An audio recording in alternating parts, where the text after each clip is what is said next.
We need to find this place or we'll be late. Make a left on Astrology Avenue. Oh, I'm sorry, I meant right. It should be right here. 444 Spearway. Oh, turn. It looks like Renee. Yay, we're on time. The James and Kellee Show. Great, let's start the show.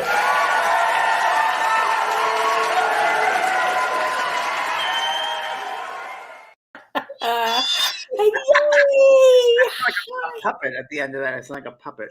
I love your blonde hair. Just, Happy Valentine's Day, Kellee. I know. Oh, The flowers are kept from Kellee. Thank you, Kellee. That was so kind of you.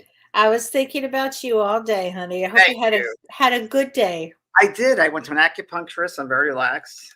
Great. Yeah, I'm just yes, I'm kind of what else did I do? Yeah, I'm getting new eyeglasses. There you go. It's the optometrist today. Perfect. Oh my gosh. And thank you for joining me on Saturday. We had a lovely event. It was wonderful, the COVID effect. Can people no, they can't download it or anything. No, it was a once and done thing. But thanks everybody who attended. Yeah. Kelly's incredible when she does her and workshop. you were wonderful, and it was just great. It was a super way to spend the Saturday. And then Sunday, LA Rams won the Super Bowl. Did you watch the game? I did. I didn't understand it, but I watched it. I didn't watch it because I don't know football that well. Yeah, me either. I heard the game, the halftime show was good. Yeah, it was different. The rappers, some of my friends Wesley put on subtitles, closed caption, because they couldn't understand what they were saying. That was smart. They couldn't find any words. It was just right. I think what was her name was on this? Mary J. Blige. She was amazing. I met her at Ghost Whisperer. She was a guest star, and you I went did. to her patient book, and at the time her husband, I think it was, she was a nice lady, Capricorn lady, very very nice. I really liked her. She made an impression. Really down to earth, cool lady. Yeah.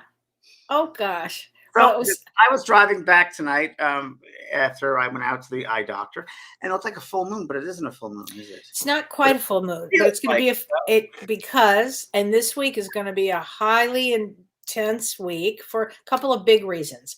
The first thing is on Wednesday, on February 16th, we have a full moon in Leo. Now, a full moon in Leo Leo is all heart, and it means courage. And this particular full moon has not a good aspect to Pluto. So it's a rough aspect. It's an intense aspect. And Pluto is the underground, the underworld, the unconscious. And it also means it reveals the highest truth for you. So when you put the full moon in Leo, which is having an aspect to Pluto, it makes us look to have courage about looking at ourselves, what we need to uncover. It gives us the courage to do it. And so there'll be some certain things in your life that are going to bring up a lot of emotions on Wednesday. So a full moon normally brings up emotions. This full moon brings a lot of emotions because you're really looking at maybe your deepest fears, even maybe your shadow side, something that you just wanted to push down forever. Well, this week things are going to come up for you. Please for asking. I talk to things I get hit something, which who knows where they come from. But so would you say, like, say, a shadow side, but also aspects of that personality, parts of the personality that have been pushed down for many, many years, now it's come up to the surface to be looked at? Yes, right? And absolutely. And Leo gives us the courage to either work on it, tell somebody what we need to say to them. It gives us the courage to go forth. And so anything that you've been dreaming about in life, and maybe you didn't have the courage to do it, now is the time to really look why you've held yourself back. Because as you said today on Soul Care, you don't want to go to the other side and say, I should have, I would have, I could have, but I didn't. And I didn't because I had fear. So this is a whole week of pushing yourself and making yourself available to the universe to do what you came to do. And Kellee, it's also a part of what we talk about a lot in mediumship and living life. I mentioned it today on the show, is vulnerability. It's a matter now of surrendering to that and getting away from fear, but surrendering to the outcome. Whatever it's going to be will always be in God's hands, if you will. If you will, no one can be harmed per se. It's in the mind that creates all this stuff, But if we get to be vulnerable, we get to be stronger. Absolutely. And as you're saying that, one of the things you can do during this full moon is to meditate. When people say, what do you do during a full moon? You meditate, and you really meditate on your vulnerabilities, James, or what it is that you need to work through or release, or something that's held you back. So what I do, like this full moon, especially this full moon, I do a different meditation each time. But this one, for everybody that's watching this, a full moon meditation for this one in particular, which I'll be doing, moonbeams. So as I'm looking at the full moon, I bring moonbeams into any situation. I see the moonbeam illuminating whether it's dark or whatever this is, a behavior, a situation, whatever it is, a person, and light them up, moonbeam. You'll be shocked to see what happens. So that's a good transformational meditation. Moonbeams. Oh. That sounds perfect. Moonbeams. Oh my gosh. Well, the other aspect for this week, that'll be our buzzword for the week, moonbeams. So the other aspect of this week, which is of equal importance and a major deal here, are Venus and Mars are together, like holding hands. So at 1 degree, James, it's so on the exact degree in Capricorn. I don't know if this has ever happened. It's so intense and means so much for passion and romance. And if you're not involved with somebody, but you want to be in a relationship, this is going to be the time. And this lasts for about 8 weeks to 12 weeks. It lasts a long time. So let's say you are passionate about doing a new career. Think like that. This is the time to take action to do it. So, and especially with this Pluto aspect, if you really wanted to think about doing something in a spiritual aspect, but you really didn't know what to do, one of the course that you're selling right now, the course, James, the spiritual coaching, is perfect for that. Soul Life certification course. Yeah, it's a really good one. Soul coaching. It's perfect for this. If you've wanted to be a therapist, or if you wanted to do something in your life and you just didn't know the way to go about it, this is a great way to go about it. Actually, it's a great course that you have. I have a client. Well, I have a client that did your course. I think it was last year, and she's not only raving about the course, but she's doing an incredible business with it too.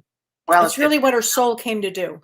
It's just passing it forward. It's just bringing it to people and having them resonate with it and sharing with other people and using it in their practice, because there are really some basic fundamental things in that course that people can use every day for themselves and for their clients, no matter what kind of business you're really in. I mean, it really can work that way as well. Yeah. That's so true. So this is a really powerful week. So set your intentions with this full moon. Set your intentions. It's a great time to review your life. And then with this Mars and Venus together, I mean, I predict lots of babies by the end of the year. Lots and lots and lots of babies of light, like the kind you won't believe there'll be so many that are coming out now. Yeah. This is a real powerful influence. But it can be used. This passion can be used for everything, like in your work. It can be used for everything. And Venus, I mean, Capricorn is the taskmaster too, so it'll get things done. It's like go. One thing about the mountain goat, right? The mountain goat is, and the mountain goat kind of stays steady in its feet, and then will leap to the highest when the time is right. Yeah. So now the time is right for that. I agree. The time is right on this. I mean, what a huge week this is for a lot of. You'll see a lot of. It could be a lot of fighting too with Mars and Venus. I mean, male and female intense. Oh, you see it today. Have you seen it? Yeah, oh gosh, yeah. It's just people in their little worlds, and nothing sets them off. And it's like, wow. Right.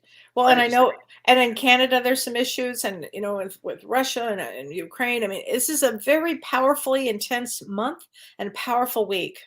Keep the moonbeams coming. Moonbeams. Moonbeams. To everybody. Love is our natural vibration. We got to remember that too. It's a natural absolutely. Oh my gosh. So tonight's show is very fun. We've been trying to do it for weeks, but things have put off. Sorry about that, everybody. Sorry, Edgar. Sorry, Edgar. And Kellee, I don't know if you know this, and I don't know if anyone else knows this, that I first started my understanding Edgar Cayce when I was before I was developing a mediumship. I had an interest, if you will. And I went to a place called the Bodhi Tree Bookstore, which in West Hollywood, which is no longer there. Yeah. And I spent weekends there sitting in different corners of the subjects, whether it was near-death experiences or past life regression or Edgar Cayce. I'm like, who's Edgar Cayce? So Edgar Cayce, and he had an association, the Association of Research and Enlightenment. And I read There was a river and several of books that he's done, and that's That was his biography, right? biography. Yeah. That's when I first found out about him, and that was my my cornerstone of my work when I started. Wow. Wow. He's a really interesting fellow. He was born in 1900. 1877. Really? Oh, wow. 1877. March 18th. And I'll tell you something interesting, James, because I was curious. Yeah, and a true Pisces in Vedic astrology or Western astrology, a true Pisces.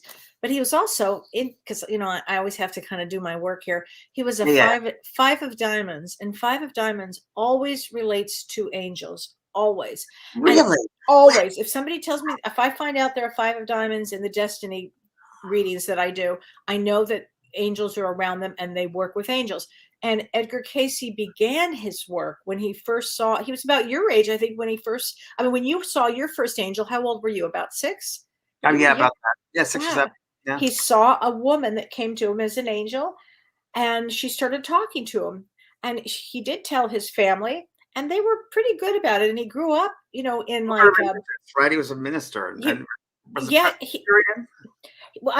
was a Christian for sure. I don't know which one it was, but if I remember correctly. It could be. Oh, let me find out. No, yeah. But he was from Kentucky. Hopkinsville, right? Kentucky. Yeah, Kentucky. And he started off as he would go to school as a young boy. And it turns out that when he was about 10, he wasn't a great student. But when he was about 10, he came home and the teacher said to his father, your son's not doing very well in school. And the father got so mad at the son, at Edgar, that he was what we would call abusive, and hit him off the table and off the chair and knocked him out. And it was just really, really horrible.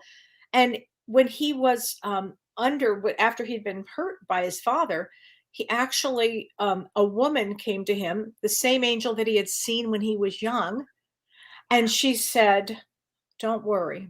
We're going to help you. And here's what we're going to do.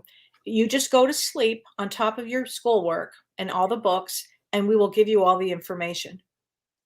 And so then his father came in, and his father was mad that he was sleeping. And he said, "But I know the answers." And he said, "Oh, really? Yes, what?" And then he gave every single answer. And this went on for the rest of his schooling. He only went to school till 8th grade, but he knew everything that he needed to know, because he was told if he would sleep on the books or the information, it would come to him. And that's how he began his journey. And just to go back a little bit, when he was a young boy, he worked at his father's dry goods store. And I think when he was a young boy, from what I gathered, he always tried to please his father. Always, well, Pisces, of course, they want to be friendly. And he was very sentimental, and he wanted to please his dad. I know that he wanted to please his dad, but I don't think dad knew that. I don't think dad understood that.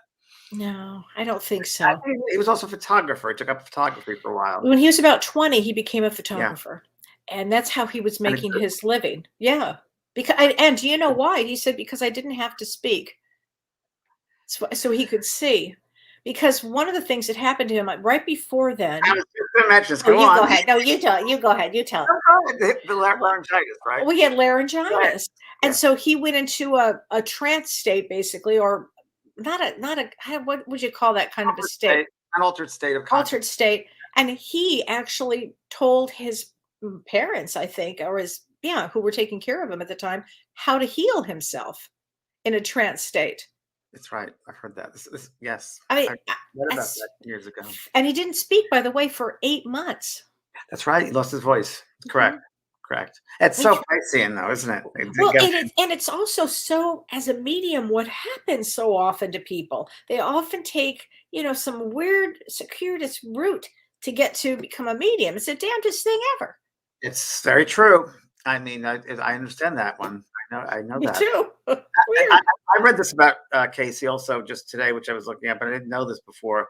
That he was living in that town, Hopkinsville, and that I guess there was an entertainer coming to town at the vaudeville or whatever the theater, who was a hypnotist, and he wanted to see Edgar because he heard Edgar was ill. So here it is right here. His name was Hart, and he was entertaining at the Hopkinsville Opera House in 1901. Heard that Edgar Cayce was sick and asked if he could try to cure him. Cayce said yes. The entertainer tried to cure Cayce in front of an audience. Cayce was able to talk while in a hypnotic trance, but when he woke up, he could not talk. Hart hypnotized Cayce so that his voice would be normal after the trance, but Casey's voice did not become normal. Interesting. Isn't that interesting? First days Wow. of hypnosis, too, if you think about it. It goes back Yes. the beginning days of it, early pioneer days. Oh, for sure, for sure. There was another Al Lane, another hypnotist, tried to help Cayce have a normal voice. Lane asked Cayce to tell him the cause of the illness and its cure while in a trance. Cayce described what you were talking about. Cayce described his illness from a first-person plural point of view instead of the singular I. In later readings, he would usually start off with, "We have the body in the reading." Cayce said his voice loss was because of the psychological paralysis, and that could be fixed by increasing the blood flow to the voice box. Lang suggested that the blood flow would be increased, and Cayce's face turned red with blood, and his chest turned bright red after 20 minutes. Cayce, still in a trance, said the treatment was over. When he woke up, his voice stayed normal.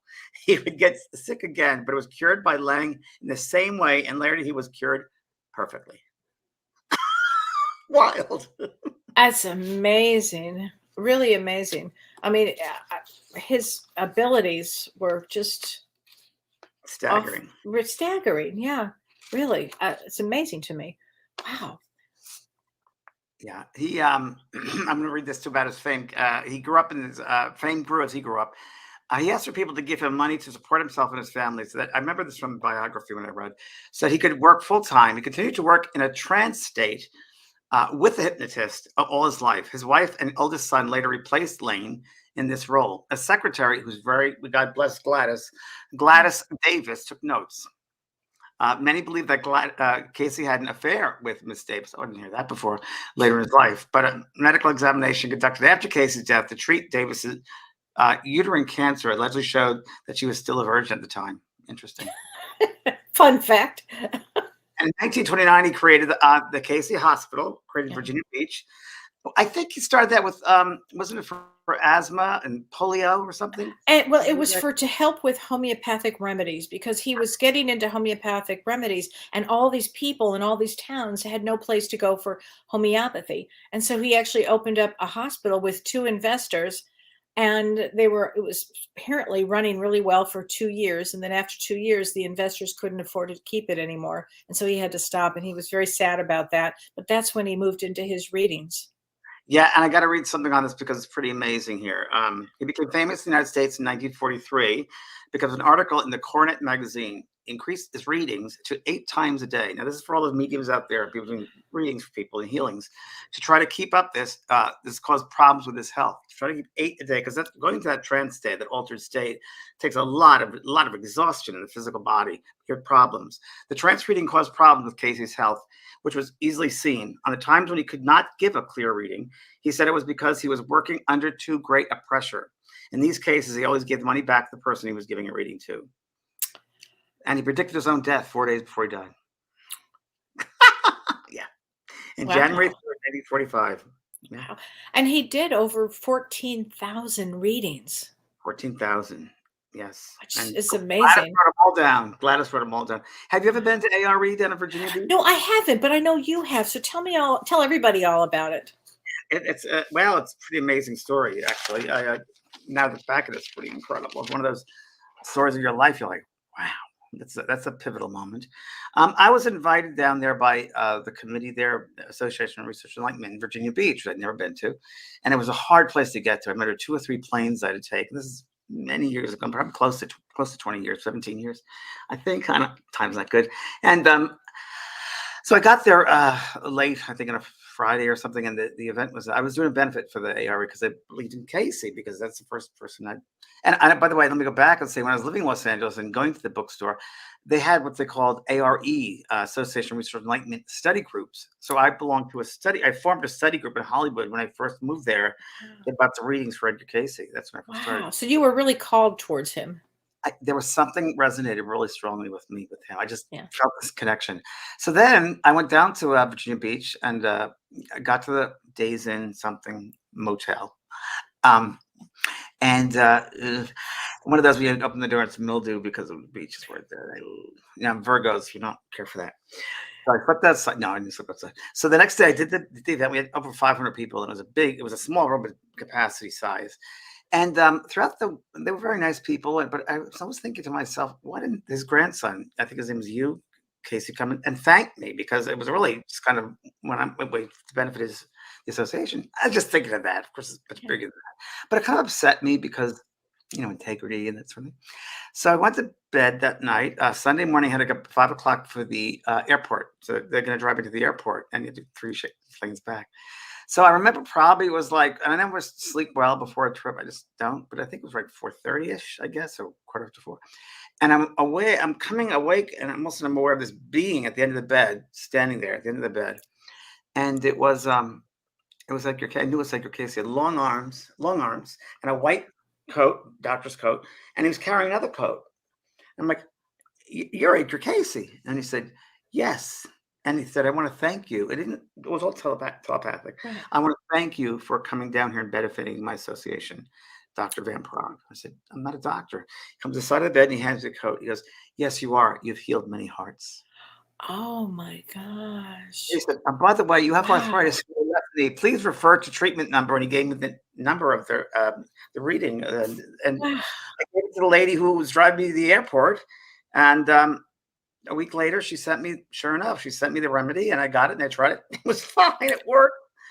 And a couple of other Edgar Cayce, when I was down there also, well, before I left, when I was down there, right before I went on stage that Saturday, with my friend Jordy, and we're sitting in like a vestibule area, waiting to go on. And the lady who was taking care of us, she came over, she said, "Would you like to sit on the couch, like the couch, the trance couch?" I was like, "The couch?" She goes, "The couch." I said, "Yes, where is it?" She goes, "It's right here." And it was right in front of me. And it was just wooden, brown, dark wood, mahogany with a green cushion, probably about 2 inches thick. And she said, "You can lie down on it." Now, of course, I don't think they would let that. So she left the room, and I lay down on the couch, and my friend Jordy took a photograph. And you wouldn't believe this, but there's me lying there, and underneath me is all white light. Wow. All white light underneath it. Wow. Pretty amazing place. That's And, yeah, amazing. What an so experience. some experience. It really was some experience. And then that him with a coat, the jacket, that was amazing too. That was an incredible moment. Did Edgar Cayce start working with you after that? Yes. So it's many years. I was working at Omega Institute in Rhinebeck, and probably about, I'd say maybe 8 years after that. I really wasn't paying attention to what, who was coming in, what was going out. I was doing a week-long workshop at Omega, and at the end of it, there are some workshops where I go into an altered state or a light trance, I'd say. And it's really that they move me in such a way, the mind, that I have to do this for the people who are there, and just it kind of sums up the whole week, I guess. And so when you go into a trance state, we should do a show on trance, by the way. Okay, I'll write it down. And your mind is taken to a space. It's almost like you're in a different room.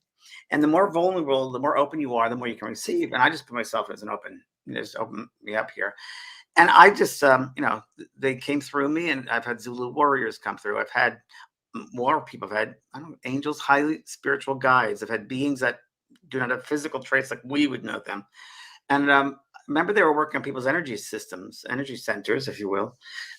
It's so different, like waves of energy. And I remember once there was talk about remedies, or talk about this can help you. Mhm. I said, and before, and I mentioned to the group, I'm not a doctor, so if something goes through, it's not just warning them, not warning them, but telling them what's going on. And I remember once it was definitely herbs, Edgar Cayce, and I was like, "Well, where Edgar Cayce, big man?" I said, "Is Edgar with you?" And it was like I was hearing it from a different room. And it was really interesting. All health stuff with Edgar Cayce came through, all of it. And I didn't know at the time it was Edgar Cayce until afterwards, when the people told me, it's like, "Oh, that's Edgar Cayce. That's exactly what that sounds like. Edgar Cayce." Wow, and that's how Edgar Cayce started. I mean, he would be able to work with somebody as a psychic medium and giving them information, and it might be information that from such a high place that the person may not understand it. So then what he would do is he would work on them with the physical. He would start to give, then he would give physical. Well, it's your liver, it's your spleen. Right. And he was also one of the first to start saying, it's because you're angry at this. So isn't that interesting? He would go to the emotional place, the body, and then go to the spiritual, because he felt that it had to be mind, body, and soul, and it had to be everything. Is that what you were going to say? Like, I'm Oh going my God.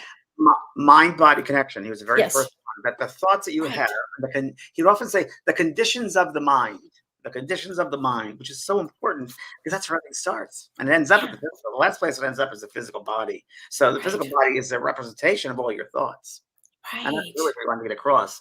And his readings are still great for people to go research. Dated a little bit, but you can get the essence for sure. You know, and amazing he grew up with a very Christian background too. Well, in fact, it's such a Christian background that he said there were two things when he would do readings. He said there were two things that if it ever happened, I would stop, he said. The first one was if I ever harmed somebody. And the second thing is if it conflicted with his Christian background. And so then what happened is as he was talking about reincarnation, Edgar Cayce had to really come to some biblical place there because he read the Bible fully once a year. So he really had such a spiritual place with that, but he had to reconcile, but reincarnation seemed to be a big one for him. And then he overcame that and really understood reincarnation from a biblical place. Well, I think he went to soul. It's because I think he went on to more. It's the soul experience. Totally went to the soul experience. Because in religion, he was indoctrinated into that mindset. But I think he went to a higher level of the overall soul. That's exactly what happened. About the oversoul quite a bit as well. It was great. The coding, the oversoul, that wisdom, that knowledge, higher self, if you will. Yeah. Well, you know, I always do. He always would read auras, and one of the things that he said is before you get on. He talked about getting in an elevator. Always look to see if other people you can see their auras, because if their auras are there, then you're safe. So I took that a little further, and when I fly, I get on a plane and I go, let me see. Oh yeah, no, we're not going to go down. We're fine. Oh, I've done it. I've done this with you. Well, there. and Robert and I did it in New York. We went. She came from London. I was doing a course in Omega. Went down, met her in New York City. We'd take a Delta flight out to LA, I think it was. And I stepped on the plane, literally. And she'll tell you this. She'll say, "Oh, you're crazy." Well, stepped on the plane. I said, "Oh, it's a sick plane. We're not getting out of here." And she said, "Just go to your seat." And 4 hours later, we were there still and had to get off the plane. And she goes, "You're sick." I said, "Yeah." So we had to get our bags, and they didn't have our bags because the bags were still on the flight that's going to Minneapolis now. So we had nothing, and we had to go. And then there was a bomb scare. We went to it. We said, "Let's have a glass of wine." So I remember that when that happened. A glass of wine. You guys called me. We were both exhausted from work all week, going, "Oh, what's going next?" And it was really amazing. I think it was a bottle of wine. And I think it was, we were ready to go. And the waitress said, "Oh, sorry, you can't leave." There's a bomb scare. I was like, "What?" That's terrible. Yes, we stayed at a hotel. And the next day found a JetBlue flight and came back. And what it was, the bomb scare it was the Olympics. And it was a starter pistol that someone was watching television in the airport. And they said, they heard it said, "A bomb." And that's what happened. Oh my God. Oh my gosh. This is a good question. Hi, Renee Hounsel. Did Cayce work with the Akashic records as well? I was just going to mention that. Before. Thanks for reminding me, honey. He did. He used to read the soul's history, and oftentimes there'd be certain conditions that soul would come to be treated for, and then Cayce him and his beings, if you will, because I think so is others as well, went to the Akashic records, if you will, a library of the soul. Could pull it out and look at it. I've seen Akashic records actually. Yeah. And the whole of records. And they would say in this lifetime, these conditions are there because, and it could be some other lifetimes, a treatment that happened, a behavior that happens. Yeah. Very interesting. Yeah, it really is. One thing I just loved is when they would ask Edgar Cayce, "How do you become psychic?" He would always say the same thing: become more spiritual. Yeah. Yeah. It's true. It's very true. It's true. Simple and correct. Surrender, right? Surrendering to your highest self is really what it is. And he also worked from 5 categories. So these were the 5 categories that Edgar Cayce worked with: health-related information, okay, philosophy and reincarnation, okay, dreams and dream interpretation. He was really into that. Great books about his dream work. Great books. Yes, very much so. And ESP and psychic phenomena. I have all these books, yes. And spiritual growth, meditation, and prayer, because that was everything for him, he said. I'll have to buy a new book. All right. I just found this one that I had, James. This was, I don't know if you have this one, but Edgar Cayce and the Old Testament. Wow, I don't think I do. I know. That's a rare one. Yeah. It's interesting. Yeah. Stand by. I'm looking at your cases now. Are you going to go look for yours? Mine's right here. Good for you. Well, Some of them, but they're all over my house. So when people would come to see him, he could talk to, he called them discarnate spirits. He could Right. talk to them, he could see them, he could hear them. He also could hear people's thoughts. So when you walked in a room, as he was awake, he could hear what was going on, and he would then just take it from there, whatever he needed to do at that time. Interesting. talk about 100% surrender. Going into a trance state, altered state is 100%. Really, 100% surrender. Many of my mental mediumship students, they say first just do a trance class and really release and let yourself go into that state of just receptivity and surrender and stillness. I still talk about sitting in the stillness of your being, because that's it. And what he would do is he would tap into the universal consciousness. It was really quite phenomenal. And why can't any of us do that? We all can do that. Yes. Yeah. We just don't take the time to do that. And sometimes it takes a physical problem we have to stop and do that. Many of my friends, I've had some friends, three or four of them, who had physical problems, like broke a leg or had a hip thing or that, and I kept on saying, you're going too fast, slow down, moderation. And it took that to happen for them to stop, Yeah. A lot of it. You gotta be careful. For sure. Oh gosh. He has some great quotes too. So one of them I have to say is, there is so much good in the worst of us and so much bad in the best of us. It doesn't behoove any of us to speak evil of the rest of us. That's great. Never heard that. That's a great one. Yeah. That's a great one. Wow. I remember he was a tall man I remember thinking, God, his arms, he's lanky. He's lanky. So I remember like his arms and hands were down under his hips. It was like long arms. I remember that, and thin man. And he had glasses. And the first time I ever saw him, and how I got just really, I don't know what's the right word, attached to him or to learning everything I could about him, was years and years and years ago, because I saw a picture of him, and the picture apparently was one a photographer took that he just loved, that favorite picture of him, that famous picture of him, though you probably have it, but he looked just like my grandfather. Wow. Exactly like him. And so when I looked at him, I thought, wow, do I know him? It's really interesting. Wow. Fascinating guy. He says, the spirit is the life, the mind is the builder. It's a good one. I didn't tell you this. When I was 10 years old, I remember this pretty well. I think I was in my mother's house, and it was an afternoon around 12:30, 1 o'clock. And I was on a lunch break from school, I think. And she always had the television on. I remember there was something on about a biography, and I sat down and watched it because I was fascinated. It was Edgar Cayce story. And I remember it was black and white, and they're talking about they showing a lot of still photography. And I'm like, and I'm just remember this today when I was thinking Edgar. And it was about his life story. And I was fascinated. I was enthralled by this. And I was like sitting in front of the television like this. And I was lying down a kid. And you were young when you were 10? Yeah. Oh, yes. And I think I had a peanut butter and jelly sandwich and a glass of milk on the carpet. And she's like, you can't do that. You got to sit, And I remember that. And it was Edgar Cayce's story. And I was fascinated by it. Remember that. Yeah. Wow. So interesting. He says, Edgar Cayce says, individuals do not meet by chance. They are necessary in the experience of others, though they may not always use their opportunities in a spiritual way or manner. It's very true. That's a good one. And my favorite was, birth in the physical is death in the spiritual. Death in the physical is birth in the spiritual. It's true. That's like that Native American saying that we talk about often. Yeah. In your world, you cry and everyone's happy. When you leave, everyone cries and you're happy. Right. Now, you know what? Renee Hansel brings up a good point. She says there's quite a few similarities between Edgar Cayce and Swedenborg. Very true. Right?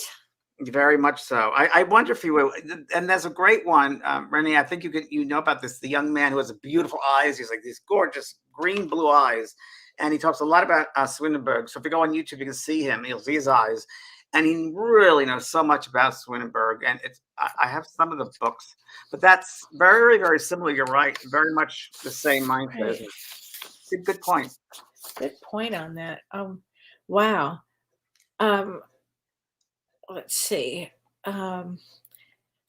Jacqueline Shea, I wish he had advice for us during these troubled times, how to heal the world. I think he would say go inward and I think heal it's heal yourself. Yeah, Heal I yourself really. first. That's the first place to go to is So yourself. that's it. Because he would. That's exactly what he would say. Why look outside yourself? All you have is Right. inside you. You know, Right. we talked about, I think I have a book on this, The Lost Continent of Mu. The Lost Continent of Mu was one he wrote about. Atlantis, Oh, he was huge on Atlantis. quite a bit about Atlantis, but The Lost Continent of Mu is an interesting one too. It's very psychic, very interesting book. Lost Yeah. Continent of Mu. So, you know, they republished, I mean, how many times? I mean, so many times they've republished his works. Right. And yeah, you can find that. You should definitely, people should go look him up. And Oh gosh. they haven't. Carlene Reese says, did Edgar Cayce believe in soulmates? He did. He believed in soulmates, but he also believed that when you'd get together with a soulmate, you know, where you could use that for a really good purpose, or you may not use it at all.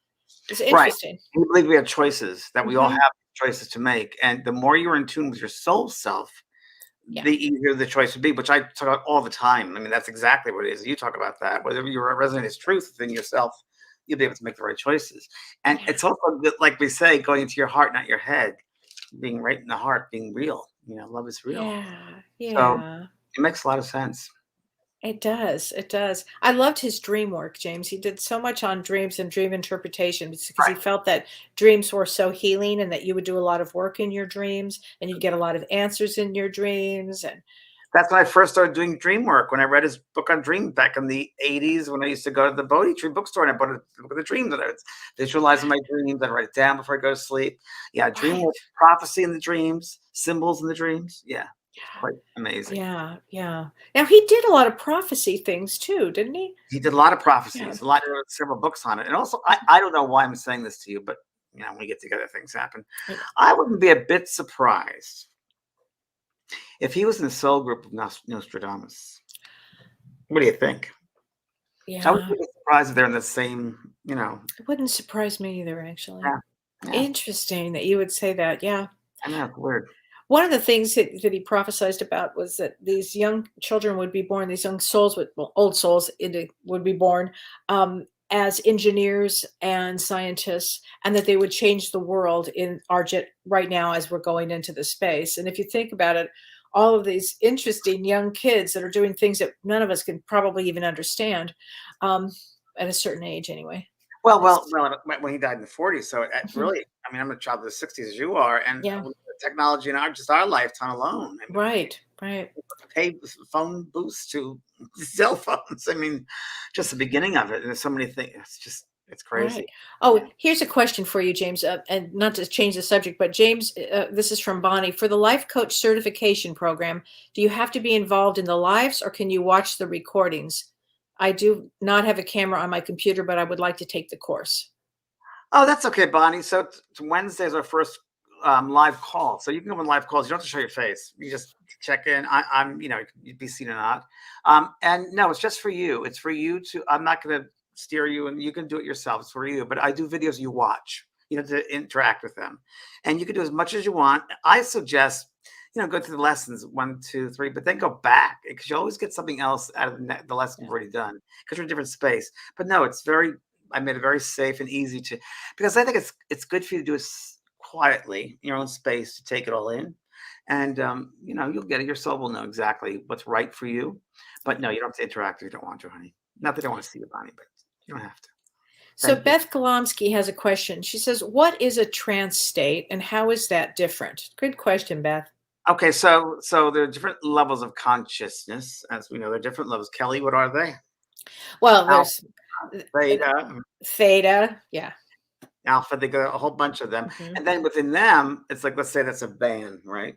So within those one bands, there could be several layers, if you will, in that band, and then it next, and it's just the level of consciousness where your mind is, and it slows functioning down to the physical body, the brain work, the heart, everything slows down. The deeper the trance. It's interesting because mental mediumship is very different. In mental medium, you speed up the vibration of the body, you speed up yourself. But in trance state, you slow yourself down. So you go into a theta state. go to theta state. Yeah. And the deeper you can relax, the deeper you go. And many times in trance, there's all different types of trance, medium work, and different levels of consciousness or altered states, if we call it that. I call it altered states. That kind of covers everything, because we are in altered states most of the time during the day. We can be in altered states. You'll be driving your car and you're not sure. You just miss the exit. Where was I? You're in a different state of consciousness. You're not present, right? So many mediums, and I've seen them, healers, trans medium healers in Brazil, some incredible people, where they pull stuff out of the body, and it's like, I've witnessed this whole thing. I've seen this all. And so it's different levels of awareness, if you will, but it's a deep trance state, nothing like it. Gordon Higginson, people should check out on YouTube. He was probably one of the best trance mediums, but that well known, if you will. And you can watch him on YouTube. He does this amazing thing. I think he couldn't walk, and he went into a deep trance state. They have it on video, and he gets up and starts dancing around the room. Gordon Higginson? Yes. That's amazing. He goes back into the chair. They bring him out of it, and he couldn't walk again, just like Cayce. How weird, isn't it? Oh my gosh. Well, Jeanette Calderon says, who is similar to Edgar Cayce today? Anyone? I would say you, James. I would say definitely you. Well, except for the remedies, but yeah, Well, but I've seen you go in when you do work. I've seen you do in all kinds of where you'll go up to somebody and you'll go check the body out, and you'll know, okay, it's this area, there's this area. Yeah. You really go into almost medical mediumship. But I've seen you do it. I actually have done that before. Actually, I didn't know what to call it, but that's what I do. They would do it through me, and I'm aware. And again, little altered state of consciousness, not sure of where you are, but I'd be aware of the colors around people. I still am around, he can read thoughts. People, right. I see colors all the time. A person who comes, I don't know, 20 feet from me, I can see everything. I know everything. Right. And it's, I'm not scared by it. It's just almost like validation. Oh, I knew this. I know this energy. It's like, I know this energy. I'm aware of what this energy is like. And I can see it in houses. I can see it in people. I can see it in job places. It's very interesting. Yeah, I've been with you where you can check the room out immediately. Like, no, Kellee, we're not going in here. Or, yeah, we're going to go here. Or if it's a demonstration, what I'll do, I'm doing a demonstration of peak skill in New York in April, by the way, everybody who's ever over there. Right. My first demonstration in 3 years in the physical theater. It's going to be interesting. Wow. So I've gone to visit those places. Like say the evening of the demonstrations at 7 o'clock. I'll go there, maybe get the hotel around 3, and I'll lay down, meditate, and visit that space. Astrally visit it, and see what's going on there. And I go, on the left-hand side, there'll be a problem over here. This will be easy over here. There's a problem on the stage. And this, I've done that many, many times. Wow. And it must help you set the energy. That's exactly what I'm doing. I'm setting the energy, setting the energy. I can't be there physically, and I have been there physically. I will go to space if I can physically beforehand and set the space. Because listen, I've had moments where the night before there was a blood wrestling thing, a blood boxing thing. I'm like, look, and there's blood in the. So I've seen it all. And you really have. Oh my gosh! I mean, that was a moment. I said, what's the blood? And they said, oh, it was a cage fight last night, boxing. Okay. What? I'm afraid to ask where that was, but I will. Phoenix.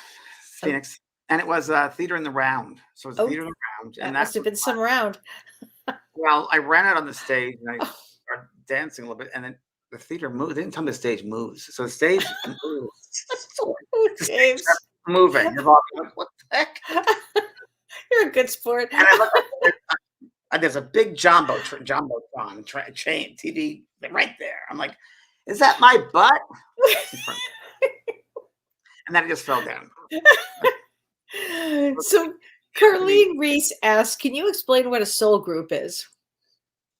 Go right ahead, Kellee. You go. All right. Well, it's a group where we all come together. A lot of our souls have a lot in common. We want to work together. James and I are in a soul group. We come in to help other people. Whatever that soul group looks like. It could be your family. It could be your friends. But it's a group of people that have the same, I believe James has the same idea to do the similar thing. Same thing. Yeah, exactly. So it's that, to me, it's the same, exactly that souls that come together who've been through many of the same lifetimes or similar lifetimes, lots of similar experiences, and band together. Sometimes I heard it expressed that, you want to go take a class? All right, let's go do this again. So we'll do it again. And Right. sometimes we take on like family and friends. In this lifetime, I have to learn what it's like to be a mother who loses a son, or I got to be an alcoholic father, or whatever. I might have to, whatever it might be, addiction problems, or it might be emotional problems, or mental, whatever it needed. And there'll be those souls who assist in that, or you're helping them too by doing that. So it works kind of in tandem. Right. Right. It's just a connection. It's a you come together. It's together. It's a family. It's a group. It's a group. Yeah. Yeah. So PDS, did Edgar Cayce talk about Lemuria? I don't know. He may have. I think yes, and I know Atlantis for sure. The lost continent of Mu. That's exactly okay. That's it. You're right. That's it. Lemuria. Now Lemuria, very interesting enough, I used to do cruises, and I did one in Tahiti, and my favorite place was Moorea. I know. So in French, Lemuria. I remember going to You were there Moorea with you, and that that? was an unbelievable experience. It's Talk about unbelievable.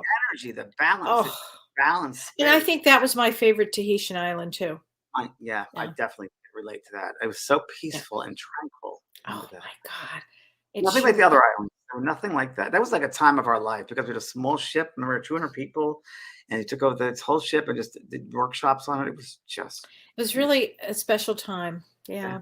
I mean, I'm praying that we have other times like that too. We will, Kellee. We will. We will. Love Kellee, the Rose Court. Thank you. Oh, you're so sweet. Thanks, Everybody honey. here's love. Oh, Judy Friedman. You were there. That's right. excellent. So I'm not sure. Stargazer says, what did he say about Atlantis and Lemuria? Do you know?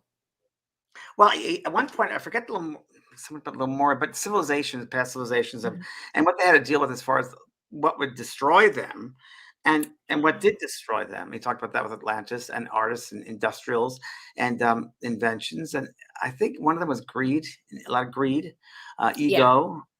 Ego got in the way, so we got to watch from that. We got to learn from those things. Right, right. Desiree asked, is there a promo code for spiritual life coach certification?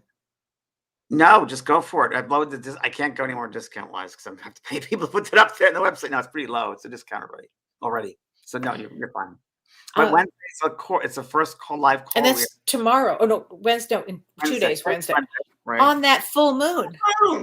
Full moon in Leo. Hello, 4 planets in Leo. Just saying. Oh, Leo rising. I hear you. BB says, what does alcoholism have to do with spirituality? What about alcoholism or addiction? Can we just open up and say addiction, perhaps, maybe? Yeah. That's a good question. My mother was an alcoholic, and a little boy used to scream and holler and just say, "Why did you, die? Why don't you?" And I learned later on, of course, now I realized it was a gift for me because I learned now. I took back and said, "Wow!" I learned about compassion. I learned about patience. I learned about forgiveness.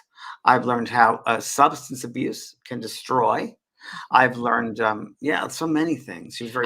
What's interesting, James? I learned from that. My father was hugely addicted to drugs and alcohol, and what I learned is I can see it with somebody else pretty quickly, and I've been able to help people around the issue, not with the addiction person. That's never been my thing, but with having compassion for the family and everybody who's gone through it. That's been the greatest gift I got. I'm going to paraphrase here from Edgar Cayce's readings about addiction, and I believe if you go Edgar Cayce addiction, something about the makeup of the physical, but also the mental process. Because the mental processes. Okay. I think it also ties into self-worth. And he was really one of the first science of mind kind of philosophers, if you will, as well, for Ernest Holmes even. So yeah, and this is I've heard this from many people, many beings and living people that passed over, that the physical earth, the 3D dimensional earth world, earth school, is a school of addictions. It's a place you come back and get rid of those patterns, if you will, that we repeat over, whether it's in the family history or your personal history, to burn it out, if you will, to go through it, to learn so much you can about yourself and about other people and how they deal with it, if you will. Right. Wow. So compassion. Yeah. Compassion. Danielle Carpenter says, what was your biggest lesson from Edgar that you still use today as part of your life work?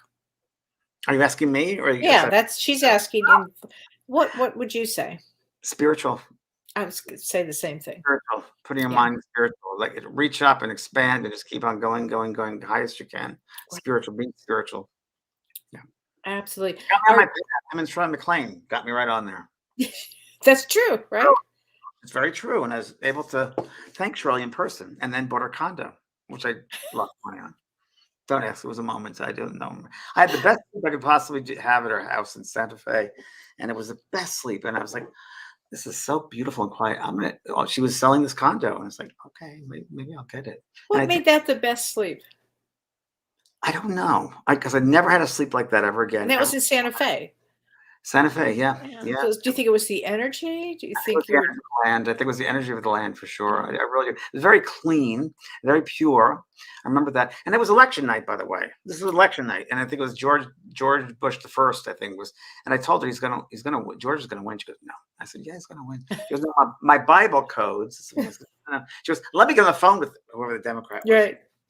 And yeah, it was funny. And I said, well, so I just what I'm telling you what I feel. My God. We get great friends after that. But yeah, Casey and Shirley got me on my path. No doubt about it. She really did. Can you do scanning on yourself, James? This is Louise Breyer asked the question. I could, but I can't. So because it's like me doing a reading for myself. Yeah. I can't be objective. And my mind would get in the way, being the Virgo. So I couldn't do. Wouldn't it be a disservice to myself? Because am I thinking about this? I couldn't tell the difference. Just like reading. Can you read yourself, Kelly? No. But No. you can read a family member. Or, oh yeah. I choose not to. So boundary work. Yeah, exactly. Because they're not going to listen to me anyway. Workshop boundary work. It is so important. Boundaries. It really is. My gosh. It's spiritual and be aware. I think in one of the readings from Cayce, he talked about he didn't use the word boundaries. I think his surroundings. I think was surroundings that bring you up, bring the energy, bring you up a higher level of whatever the wording he used for it, but it's bringing up the frequency. Surrounding yourself with these types of individuals and these spaces that you go to has to be the highest mind. Right. Jessica Shears says, hi, James and Kelly. I watched you both a while back and the discussion was on auras. Have you released a course on it yet, James? Watching from Australia. Much love. Thank you for that idea. I haven't, but I will now. Thank you. I was actually talking to the website people today because I was going to do a course which it's based on Florence Shin's book, The Game of Life, which I was going to do it. But when I started getting down there deep, and I go deep dive, I get fully in there because what's the point of doing it if you don't do it the right way and all the way? So it was way too complex and so much information and material that I don't have the time to give it what it deserves. So I'm looking for another course. We're talking about today. So I think the Aura course might be right there. We are going to do another animal course this year too. Oh, great. Super. Yeah, people love that. We're looking at with Maisie. Yeah. Samantha's incredible. So yeah, we'll do another animal course and work on the Aura course. Thank you for that suggestion. That remembrance. It says, Jason Light says, it's been suggested that David Wilcox, the author, is the reincarnation of Edgar Cayce. Yes, I think that's a bunch of BS. Yeah, me too. He'd like to be, David would like to be, and that's taking nothing away from David, but I find he talks a lot about Cayce. Yeah. So you see, I'm like an aficionado. It's with everybody. You take it with a grain of sand. I always say, whatever resonates with your soul is truth. And when you read someone's book, or you see them on television, or you hear about them, if it feels right for you, it's meant for you. If it's not, go away, turn off. Yeah. Jan Reynolds Keller, can you see what really happened to Bob Saget? I knew Bob. I knew Bob too. Yeah, we both did.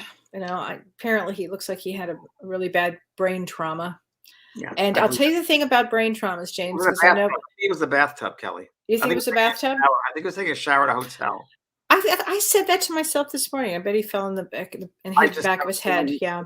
I actually thought that this morning. Right. Yeah. And the thing about that is that with head injuries, for some reason, and I know I had my own experience with it. I know you almost don't take it seriously enough. You don't think, oh, I think I'm going to die in 17 hours. Instead, you kind of think, I'll be fine, or I'll wake up in the morning and I'll deal with it. And that's just not the case with a head injury. If you hit your head, you really have to go and have it checked out immediately, because there are some injuries. My head injury was so bad that most people died within 17 hours, I was told. Yeah, you were pretty incredible. And I think that's what happened to Bob Saget. Yeah. It just happened that fast. And I think he was in denial, because that's what happens when you hit your head. Some people just go into denial. Yeah. It's hard to fathom when you hit your head. You think, it's just my head. Well, It's a big because deal. the body will send pain, as a code, as a Mhm. signal. And if you don't have the pain, you don't think anything's wrong. And I mean, I've Yeah. done that gardening where like 2 days later, black and blue, my leg, like what happened to my? Oh, I hit a Right. rock or something. So, Right. Well, no, you're right, because when I had my head injury, I didn't bleed out. There was right, no blood that came out. It right. was all inside. So they're very serious. It's true. Very serious.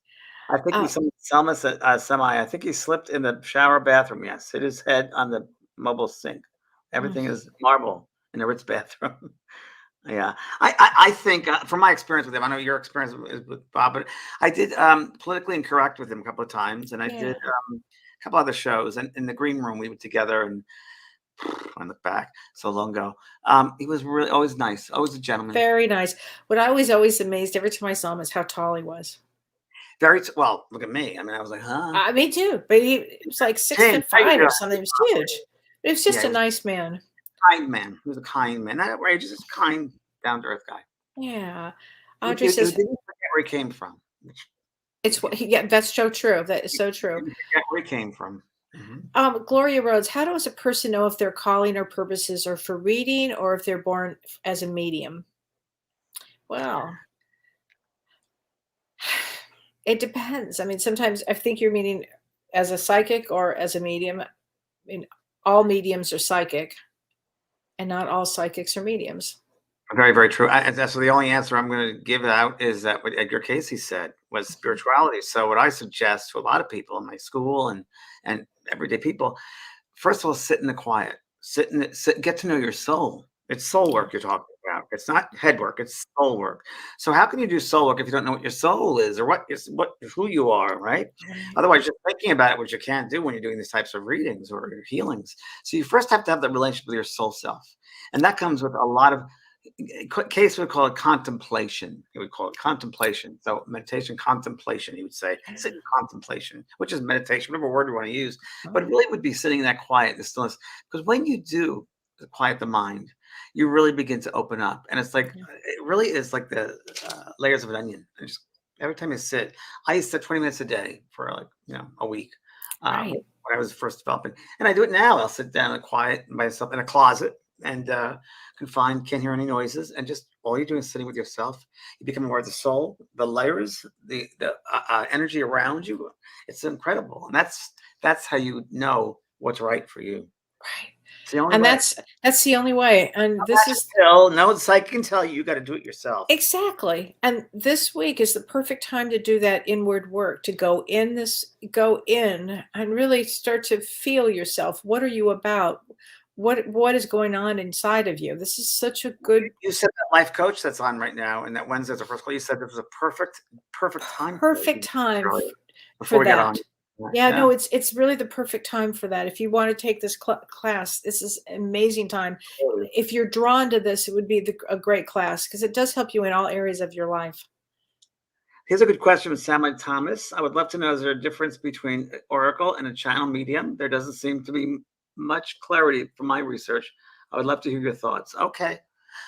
There we go. Number one, we got to be careful not to get caught up with labels, right? Get caught up with labels. So it's all intuitive. We can say it that way. So medium is channeling energy, and it's almost like a piano keyboard. What notes are you playing? So you can play the lower notes, or you can play the higher notes. So that's medium, the channel. You're channeling. You're bringing through energy. So an oracle to me would be someone who can use that psychic intuitive information and choose to bring through universal truths, things that might happen in the future of the three-dimensional world, or talk about the past. So that could be that as well.